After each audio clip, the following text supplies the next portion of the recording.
ಪ್ರಿಯರೇ, ದಿನದ ಬದುಕಿಗೊಂದು ಕ್ರಿಸ್ತನ ಈ ದನಿ ನಮ್ಮೆಲ್ಲರಿಗೂ ಪ್ರೇರಣೆಯಾಗಲಿ. ಪೂಜಾ ವಿಧಿಯ ಸಾಧಾರಣ ಕಾಲದ 16ನೆಯ ವಾರ, ಜುಲೈ 23, 2026 ಗುರುವಾರ. ಸಂತ ಮತ್ತಾಯನು ಬರೆದ ಪವಿತ್ರ ಶುಭ ಸಂದೇಶದಿಂದ ವಾಚನ, 13ನೆಯ ಅಧ್ಯಾಯ 10ರಿಂದ 17ರವರೆಗಿನ ವಚನಗಳು. ಆ ಕಾಲದಲ್ಲಿ ಶಿಷ್ಯರು ಯೇಸುವಿನ ಬಳಿಗೆ ಬಂದು, ನೀವು ಜನರೊಡನೆ ಮಾತನಾಡುವಾಗ ಸಾಮತಿಗಳನ್ನು ಉಪಯೋಗಿಸುತ್ತೀರಿ ಏಕೆ ಎಂದು ಕೇಳಿದರು. ಅದಕ್ಕೆ ಪ್ರತ್ಯುತ್ತರವಾಗಿ ಯೇಸು, ಸ್ವರ್ಗ ಸಾಮ್ರಾಜ್ಯದ ರಹಸ್ಯಗಳನ್ನು ಅರಿತುಕೊಳ್ಳುವ ಸದಾವಕಾಶ ಲಭಿಸಿರುವುದು ನಿಮಗೆ, ಅವರಿಗಲ್ಲ. ಉಳ್ಳವನಿಗೆ ಇನ್ನೂ ಹೆಚ್ಚಾಗಿ ಕೊಡಲಾಗುತ್ತದೆ, ಅವನು ಸಮೃದ್ಧನಾಗುತ್ತಾನೆ. ಇಲ್ಲದವನಿಂದ ಇರುವ ಕಿಂಚಿತ್ತನ್ನು ಕಸಿದುಕೊಳ್ಳಲಾಗುತ್ತದೆ. ಅವರೊಡನೆ ಸಾಮತಿಯ ರೂಪದಲ್ಲಿ ಮಾತನಾಡುವುದಕ್ಕೆ ಕಾರಣ ಇದು: ಅವರು ಕಣ್ಣಾರೆ ನೋಡಿದರೂ ಕಾಣುವುದಿಲ್ಲ, ಕಿವಿಯಾರೆ ಕೇಳಿದರೂ ಕಿವಿಗೊಡುವುದಿಲ್ಲ, ಗ್ರಹಿಸುವುದೂ ಇಲ್ಲ. ಪ್ರವಾದಿ ಯೆಶಾಯನ ಈ ಪ್ರವಚನ ಅವರಲ್ಲಿ ಈಡೇರುತ್ತದೆ. ಕೇಳಿ ಕೇಳಿಯೂ ಗ್ರಹಿಸರು, ನೋಡಿ ನೋಡಿಯೂ ಕಾಣರು. ಈ ಜನರ ಹೃದಯ ಕಲ್ಲಾಗಿದೆ, ಕಿವಿ ಮಂದವಾಗಿದೆ, ಕಣ್ಣು ಮಬ್ಬಾಗಿದೆ. ಇಲ್ಲದಿದ್ದರೆ ಇವರ ಕಣ್ಣು ಕಾಣುತ್ತಾ, ಕಿವಿ ಕೇಳುತ್ತಾ, ಹೃದಯ ಗ್ರಹಿಸುತ್ತಾ ನನ್ನತ್ತ ತಿರುಗುತ್ತಿದ್ದರು. ದೇವರಾದ ನಾನಿವರನ್ನು ಸ್ವಸ್ಥಪಡಿಸುತ್ತಿದ್ದೆನು. ನೀವಾದರೂ ಭಾಗ್ಯವಂತರು, ನಿಮ್ಮ ಕಣ್ಣುಗಳು ಕಾಣುತ್ತವೆ, ಕಿವಿಗಳು ಕೇಳುತ್ತವೆ.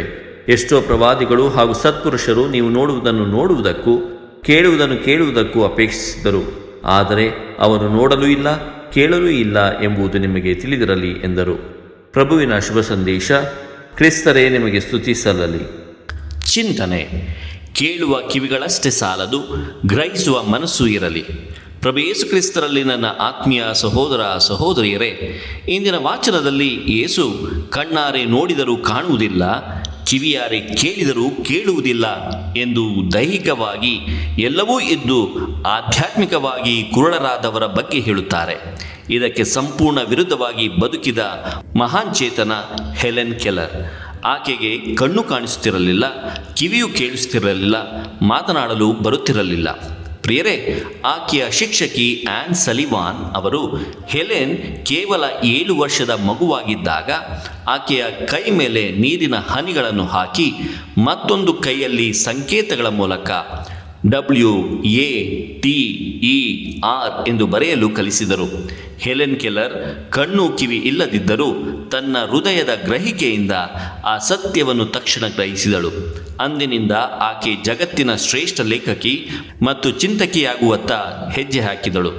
ಪ್ರಿಯರೇ, ಹೆಲೆನ್ ಕೆಲ್ಲರ್ ಒಮ್ಮೆ ಹೇಳಿದ್ದರು, ಜಗತ್ತಿನ ಅತ್ಯಂತ ಸುಂದರವಾದ ವಸ್ತುಗಳನ್ನು ಕಣ್ಣಿನಿಂದ ನೋಡಲು ಅಥವಾ ಕೈಯಿಂದ ಮುಟ್ಟಲು ಸಾಧ್ಯವಿಲ್ಲ, ಅವುಗಳನ್ನು ಕೇವಲ ಹೃದಯದಿಂದ ಮಾತ್ರ ಅನುಭವಿಸಬೇಕು ಎಂಬುದಾಗಿ.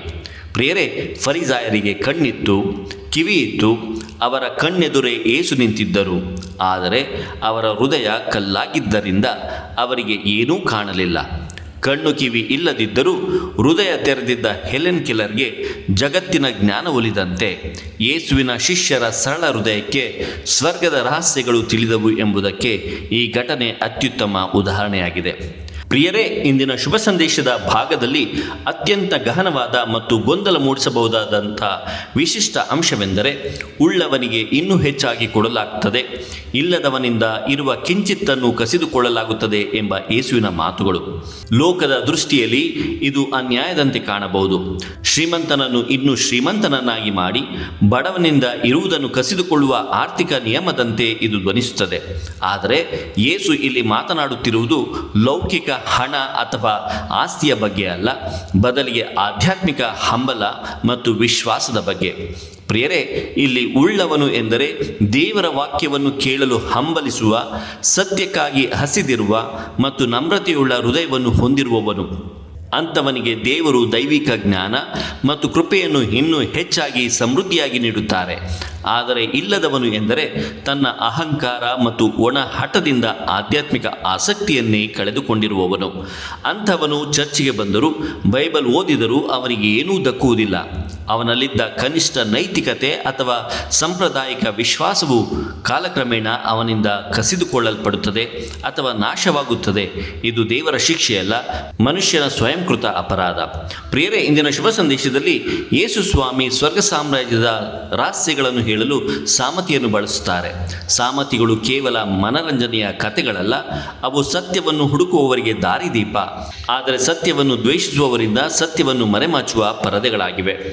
ಇನ್ನು ಎರಡನೆಯದಾಗಿ, ಯೇಸುವಿನ ಜನರ ಹೃದಯ ಕಲ್ಲಾಗಿದೆ ಎನ್ನುವ ಮಾತು ಅವರು ದೇವರ ವಾಕ್ಯಕ್ಕೆ ತಮ್ಮ ಮನಸ್ಸನ್ನು ಸಂಪೂರ್ಣವಾಗಿ ಮುಚ್ಚಿಕೊಂಡಿದ್ದಾರೆ ಎಂಬುದನ್ನು ತೋರಿಸುತ್ತದೆ. ದೇವರು ಯಾರನ್ನು ಬಲವಂತವಾಗಿ ಗುಣಪಡಿಸುವುದಿಲ್ಲ. ಮನುಷ್ಯ ಮೊದಲು ತನ್ನ ತಪ್ಪುಗಳನ್ನು ಒಪ್ಪಿಕೊಂಡು ದೇವರತ್ತ ತಿರುಗಬೇಕಾಗಿದೆ. ಇನ್ನು ಮೂರನೆಯದಾಗಿ, ಯೇಸು ಸ್ವಾಮಿಯ ಕಾಲದಲ್ಲಿ ಬದುಕಿ ಅವರ ಮಾತುಗಳನ್ನು ನೇರವಾಗಿ ಕೇಳುವ ಮತ್ತು ಅವರನ್ನು ನೋಡುವ ಭಾಗ್ಯ ಶಿಷ್ಯರಿಗೆ ಸಿಕ್ಕಿತು. ಹಳೆಯ ಒಡಂಬಡಿಕೆಯ ಅನೇಕ ಪ್ರವಾದಿಗಳು ಈ ದಿನಕ್ಕಾಗಿ ಕಾಯುತ್ತಿದ್ದರು. ಪ್ರಿಯರೇ, ಹಾಗಾದರೆ ಇಂದಿನ ಶುಭ ಸಂದೇಶದಲ್ಲಿ ನಮ್ಮ ದಿನನಿತ್ಯದ ಜೀವನದಲ್ಲಿ ಹೇಗೆ ಜೀವಿಸುವುದು? ಮೊದಲನೆಯದಾಗಿ, ಇಂದು ನಮ್ಮಲ್ಲಿ ಹಲವರ ಸ್ಥಿತಿ ಫರಿಸಾಯರಂತೆಯೇ ಆಗಿದೆ. ನಾವು ಪ್ರತಿದಿನ ಸಾಮಾಜಿಕ ಜಾಲತಾಣಗಳಲ್ಲಿ ಅಥವಾ ಟಿವಿಯಲ್ಲಿ ನೂರಾರು ವಿಷಯಗಳನ್ನು ನೋಡುತ್ತೇವೆ, ಕೇಳುತ್ತೇವೆ. ಚರ್ಚಿನಲ್ಲಿ ಬೋಧನೆಗಳನ್ನು ಕೇಳುತ್ತೇವೆ. ಆದರೆ ಅದು ನಮ್ಮ ಹೃದಯವನ್ನು ಮುಟ್ಟುತ್ತಿದೆಯೇ? ಅಥವಾ ಒಂದು ಕಿವಿಯಲ್ಲಿ ಕೇಳಿ ಇನ್ನೊಂದು ಕಿವಿಯಲ್ಲಿ ಬಿಡುತ್ತಿದ್ದೇವೆಯೇ? ನಮ್ಮ ಹೃದಯ ಕಲ್ಲಾಗದಂತೆ ನಾವು ಜಾಗ್ರತೆ ವಹಿಸಬೇಕು. ದೈವ ವಾಕ್ಯವನ್ನು ಕೇಳಿದ ತಕ್ಷಣ ಅದನ್ನು ಜೀವನದಲ್ಲಿ ಅಳವಡಿಸಿಕೊಳ್ಳುವ ಹಂಬಲ ನಮ್ಮದಾಗಬೇಕಾಗಿದೆ. ಇನ್ನು ಎರಡನೆಯದಾಗಿ, ಪ್ರಿಯರೇ, ನಿಮ್ಮ ಕಣ್ಣುಗಳು ಕಾಣುತ್ತವೆ, ಕಿವಿಗಳು ಕೇಳುತ್ತವೆ, ನೀವೇ ಭಾಗ್ಯವಂತರು ಎಂದು ಯೇಸು ಇಂದು ನಮಗೂ ಹೇಳುತ್ತಿದ್ದಾರೆ. ನಮ್ಮ ಕೈಯಲ್ಲಿ ಬೈಬಲ್ ಇದೆ, ಪ್ರಾರ್ಥನೆ ಮಾಡಲು ಸ್ವಾತಂತ್ರ್ಯವಿದೆ, ನಮಗಾಗಿ ಪ್ರಾರ್ಥಿಸುವ ಕುಟುಂಬವಿದೆ. ಈ ಆಧ್ಯಾತ್ಮಿಕ ವರಗಳನ್ನು ನಾವು ಉದಾಸೀನ ಮಾಡಬಾರದು. ಈ ಸದಾವಕಾಶವನ್ನು ಬಳಸಿಕೊಂಡು ಪ್ರತಿದಿನ ದೇವರ ವಾಕ್ಯವನ್ನು ಓದಿ ಧನ್ಯರಾಗಬೇಕಾಗಿದೆ. ಪ್ರಿಯರೇ, ದೇವರ ವಾಕ್ಯವು ನಮಗೆ ಕೇವಲ ಕಥೆ ಆಗಬಾರದು, ಅದು ನಮ್ಮ ಜೀವನವನ್ನು ಬದಲಿಸುವ ಶಕ್ತಿಯಾಗಬೇಕು. ನಮ್ಮ ಅಹಂಕಾರದ ಕಲ್ಲು ಹೃದಯವನ್ನು ಕರಗಿಸಿ ಮಗುವಿನಂತಹ ಮುಕ್ತ ಮನಸ್ಸಿನಿಂದ ದೇವರ ವಾಕ್ಯವನ್ನು ಆಲಿಸೋಣ ಮತ್ತು ಆ ದೈವಿಕ ರಹಸ್ಯಗಳ ಭಾಗಿದಾರರಾಗೋಣ. ದೇವರು ನಮ್ಮೆಲ್ಲರನ್ನು ಆಶೀರ್ವದಿಸಲಿ. ಇದು ಧ್ವನಿ ಮಾಧ್ಯಮ ಮನೆಯ ಕೊಡುಗೆ. ಧ್ವನಿ ವಂದನೆಯ ಸ್ವಾಮಿ ಶಾಂತಕುಮಾರ್ ಜೆ, ಬೆಂಗಳೂರು ಮಹಾಧರ್ಮ ಕ್ಷೇತ್ರ. ಪ್ರಿಯರೇ, ಈ ಚಾನೆಲ್ ಅನ್ನು ಸಬ್ಸ್ಕ್ರೈಬ್ ಮಾಡಿ ಪ್ರತಿದಿನ ದೇವರ ವಾಕ್ಯವನ್ನು ಆಲಿಸುತ್ತಾ ಅದನ್ನು ಇತರರೊಂದಿಗೆ ಹಂಚಿಕೊಳ್ಳಲು ನಮಗೆ ನೆರವಾಗಿರಿ. ಧನ್ಯವಾದಗಳು.